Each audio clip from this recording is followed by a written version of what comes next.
I don't. Can you hear me?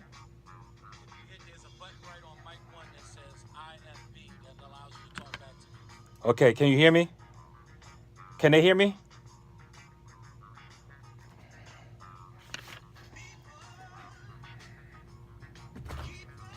If you hit this button, IFB, it'll allow you to talk back to me All right. without you going out But on can air. they hear me? Can the audience hear me? No, not yet. No, no, no, no. When you hit that button, I only hear IFB. you. I Okay. only hear you.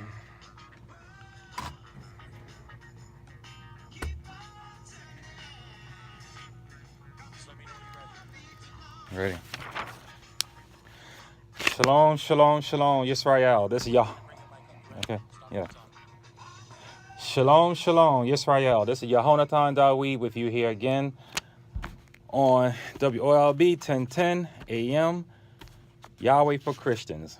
It's a pleasure to be with you here this morning. I have a lot to share with you.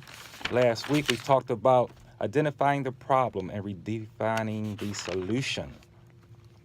I want to continue with that because I shared with you last week I was anxious to see the movie The Best of Enemies, and I saw nothing that changed what I thought. I knew how it would work out because I know how we are as a people.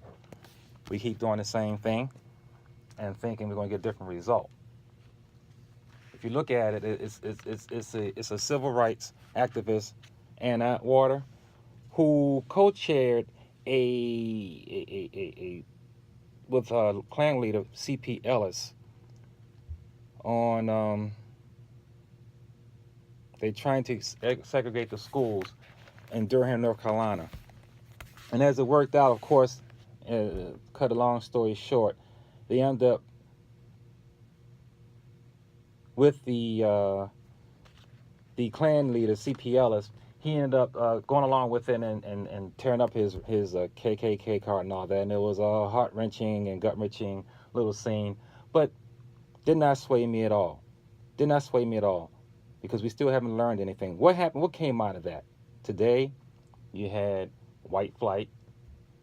They just left the schools, and the schools are still not as good as they were before.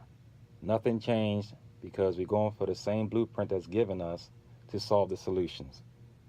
I'm not saying don't go see it, but do not look for a real change. Not real. Not when the product, the end product, is a different, improved product. That doesn't change. I hinted with you last week, Pruitt-Igoe. Pruitt-Igoe, Pruittigoe. That was a development of in St. Louis, Missouri, back in the early 50s. And it's a good case study to look at, excellent case study to look at. In 1951, Mayor Joseph Darst said this: "We must rebuild and open up and clean up the hearts of our cities. The fact that the slums were created with all the intrinsic evils was everybody's fault. Now it's everybody's responsibility to repair the damage." Everybody's fault. That means it was our fault that we were living in poverty, that we had broken homes, miseducation, poor housing, poor job opportunities. We are culpable in that. But they had the solution. Let's build some high rises in the middle of the city and clam you in there like animals. Take out the men, don't have no men in there, and that'll be a solution. Did it work? It didn't take 3 years before the development to start going down. Highly touted, nationally recognized development, built as a quintessential living arrangement for African Americans in urban communities. It didn't last 3 years before it was declining. By 1972, and they started building and finishing in 1954. By 1972, they were imploding the buildings. By 1976, all 33 were demolished. That was the solution. You know, I like the my theme song I have, Stevie Wonder High Ground. One of the lines says, power powers keep on lying while your people keep on dying. Keep on doing the same thing, but there's going to be no higher ground. We have to come out with a different solution. We cannot use their blueprint. We cannot use their blueprint to solve our problems. Bill Gates, he's got a planned city coming up too. Smart city, they call it. I guarantee you it will not be designed to flaw like Pruitt-Igoe was. Yet they still did it all across America. You saw it even here in Baltimore. And they had to implode those too, right along Martin Luther King Boulevard. I made sure I got a good spot out there to watch it myself personally.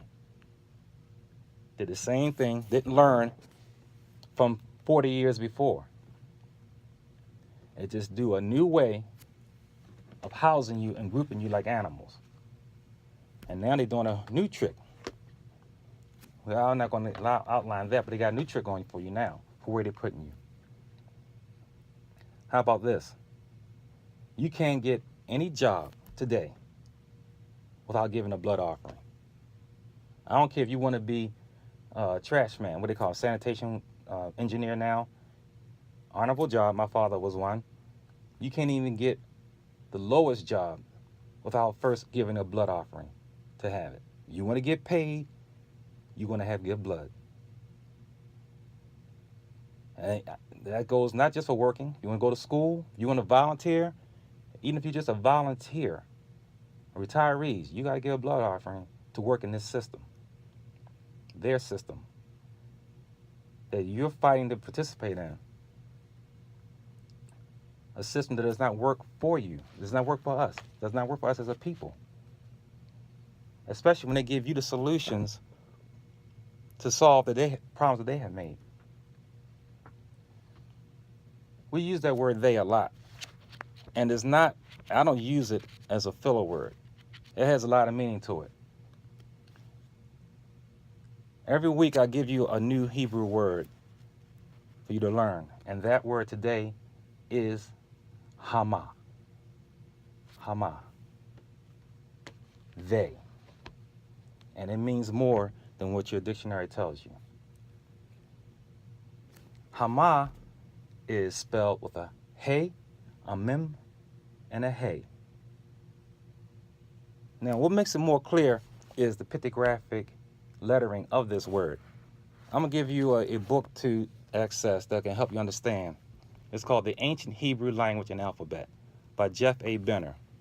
I have several other books about this topic, but that's my favorite one. And what it does is it shows you the original Hebrew lettering, which is in pictographic characters, and helps you understand more the words that you speak, the original words.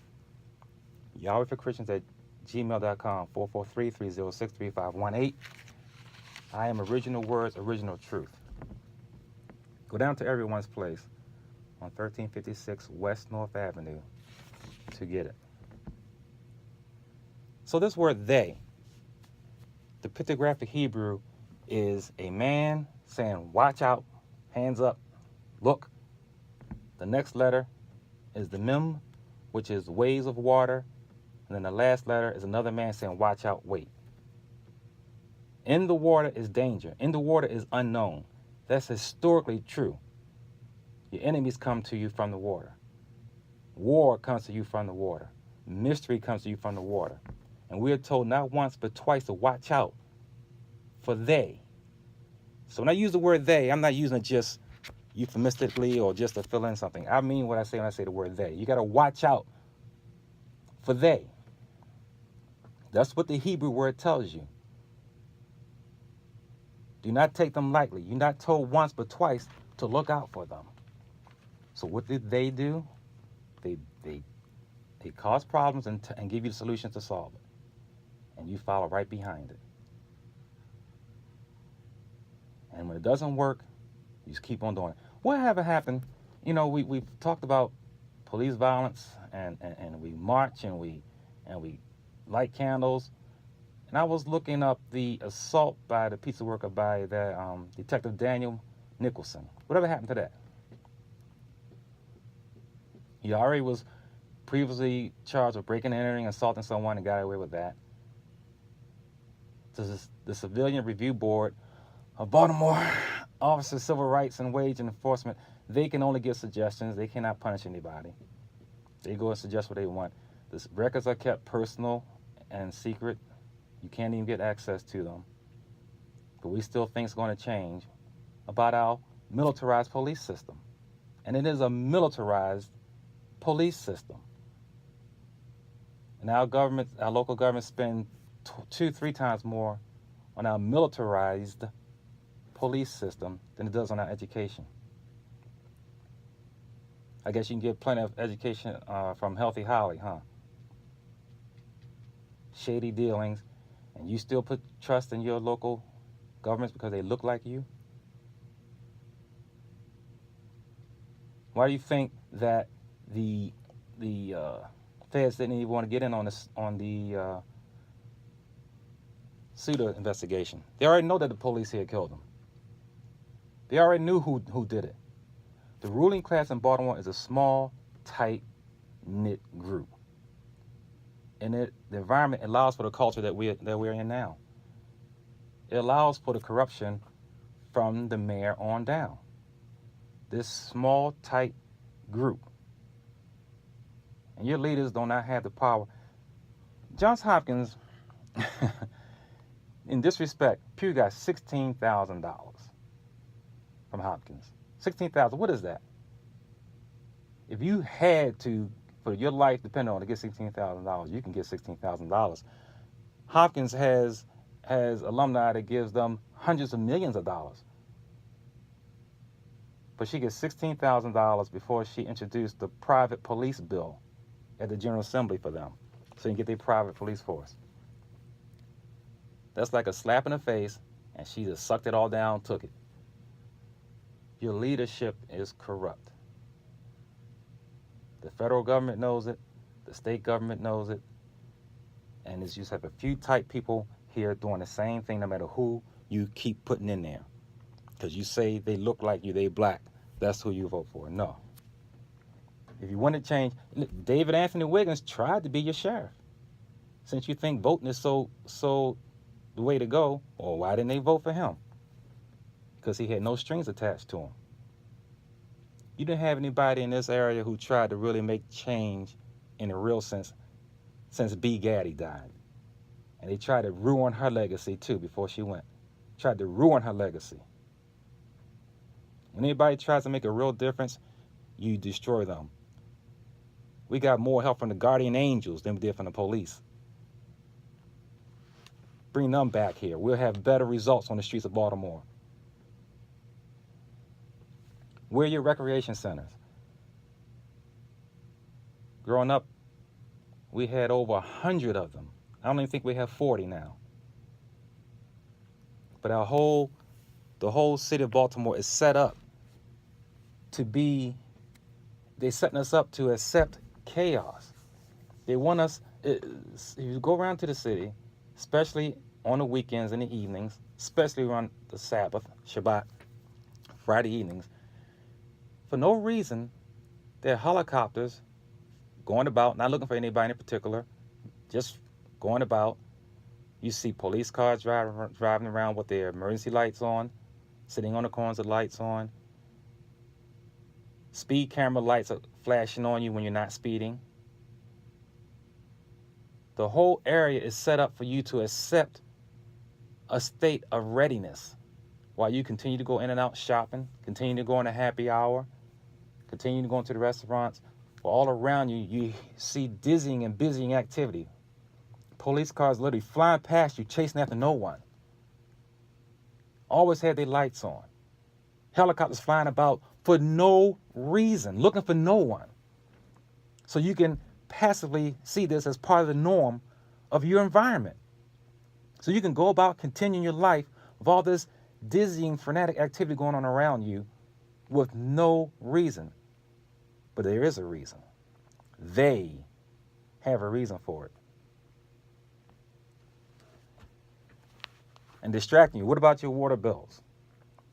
They have quadrupled since 2000. How much voting have you done since the year 2000? And it's not done.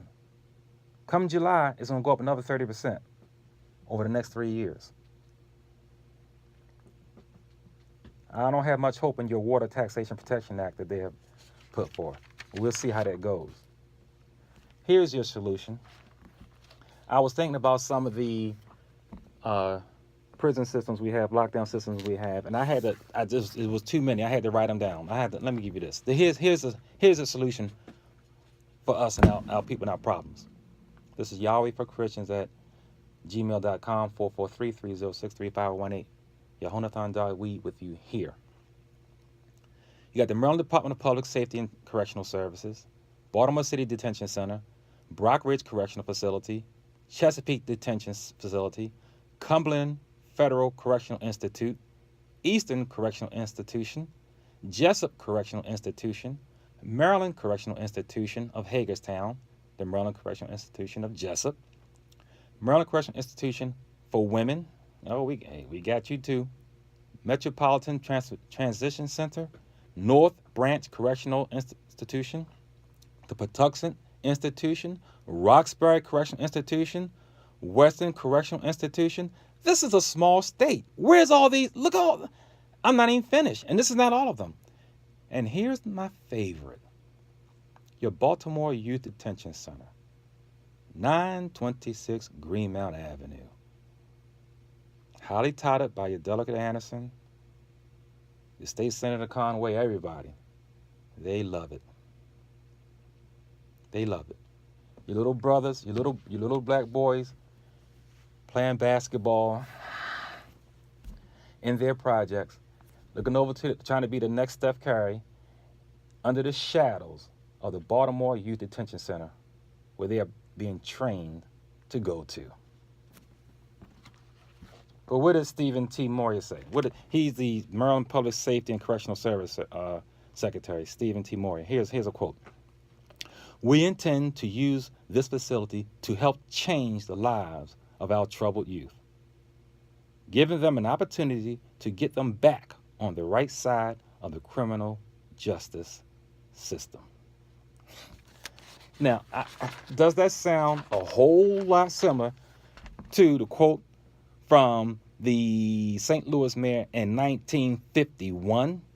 We must rebuild, open, and clean up the hearts of our cities. The fact that the slums were created with all the intrinsic evils was everybody's fault. Now it's everybody's responsibility to repair the damage. We don't learn. We haven't learned since our original peoples was here. And they tried to get Pocahontas to unite them with us. Come on now. $35 million. And guess what? Your beloved, and they wanted it to be more than that. They wanted to be, your beloved Mayor O'Malley was trying to build a $100 million Baltimore Youth Detention Center. $100 million to fix your problem by locking your youth up. This little teeny state with 20 plus, I'm going to call them projects. No different than the projects they imploded. Implode these damned prisons. Give us a just system. King Dawid told you, he who rules over man must be just. If you have a just system, you will not need all of these facilities, so-called correctional. Who? They're going to correct us? They're going to correct us? Is that what you're doing? You're going to detain us?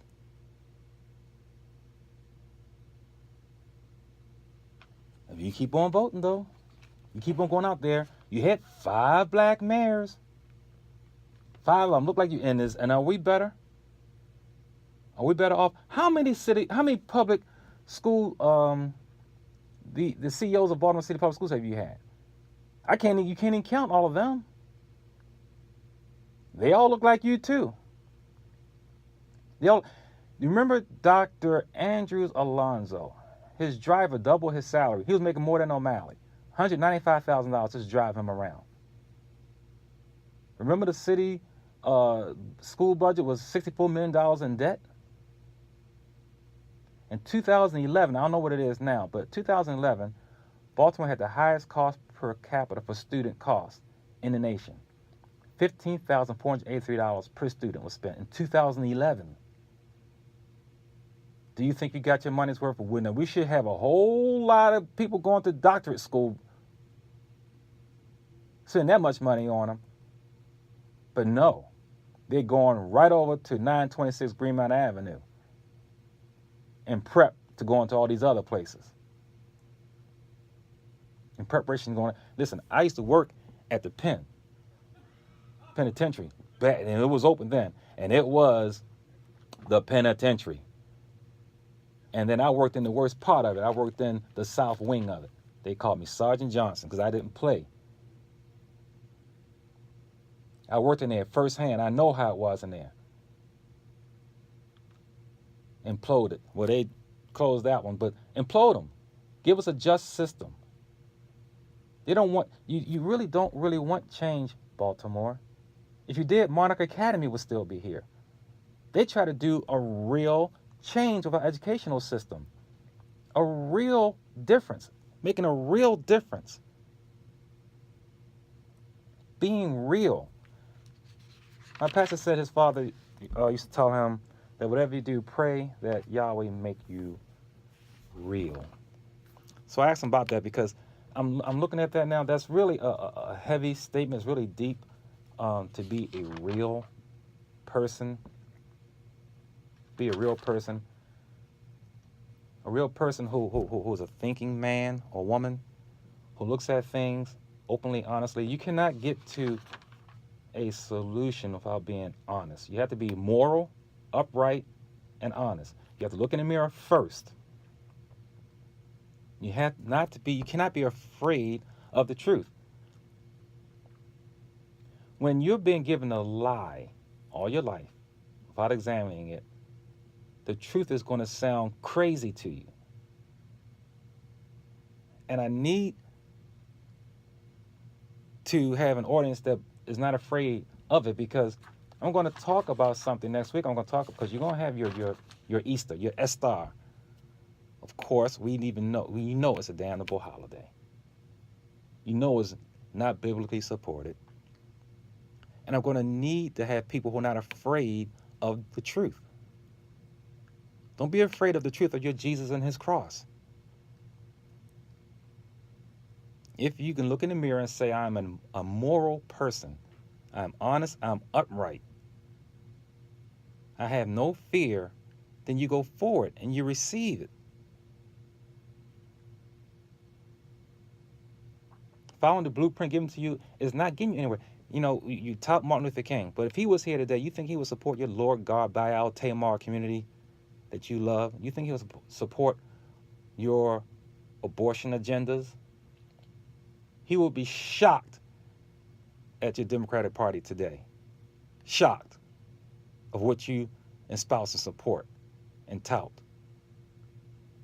But you would have put him up there for everything as your standard for us of overcoming and moving. You know what? He wouldn't go for all that. And I'm not no great Martin Luther King apologist, but I will say this. I know he wouldn't go for this liberal agenda that we're pushing forth now. He wouldn't do that. Yahweh for Christians at gmail.com. Yehonatan Dawid with you here. 443-306-3518. Go to Everyone's Place on 1356 West North Avenue to get the book. So this word Hama. What does it really mean?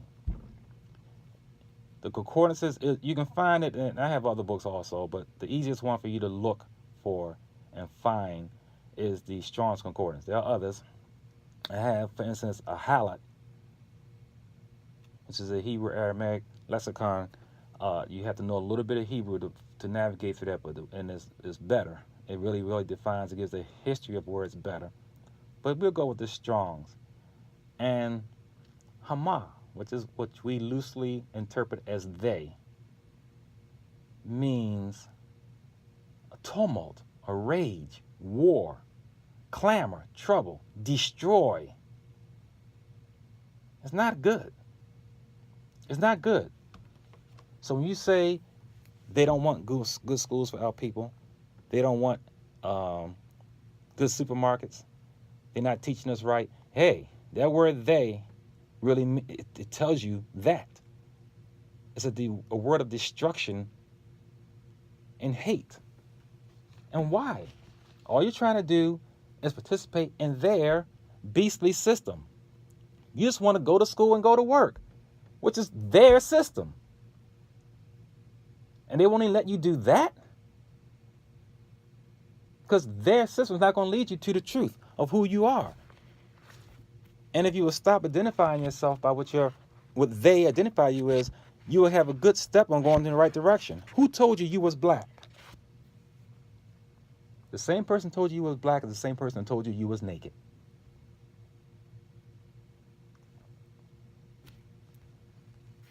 When you start opening up that Bible that you get the dust off of it, get it off the shelf, if you start opening up that book and seeing yourself in that book, you would think differently of yourself when you walk out into the streets. There's no need for anybody respecting you when you don't respect you.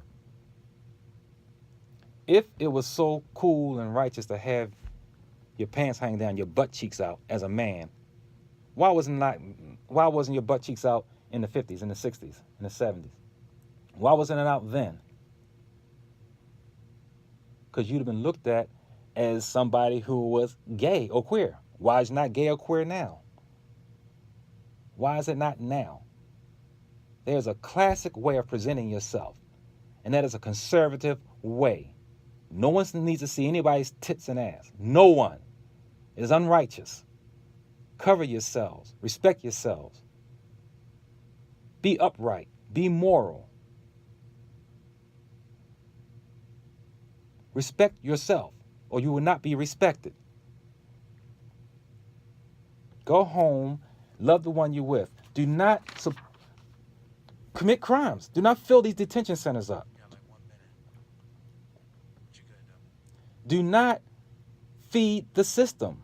There's millions, hundreds of millions made off of your criminal activities. They're happy with that Baltimore Youth Detention Center. Millions are made. They hired 100 new officers. You got 15 new teachers. Look, just the food alone to feed the people. The infrastructure, everything. People making money who don't look like you on you being locked up. Stop it. Go to work, go home. Yeah, Honatan.week with you here. YahwehForChristian@gmail.com, 443-306-3518. We're going to talk next week about your Jesus and his cross. Until then, shalom, shalom.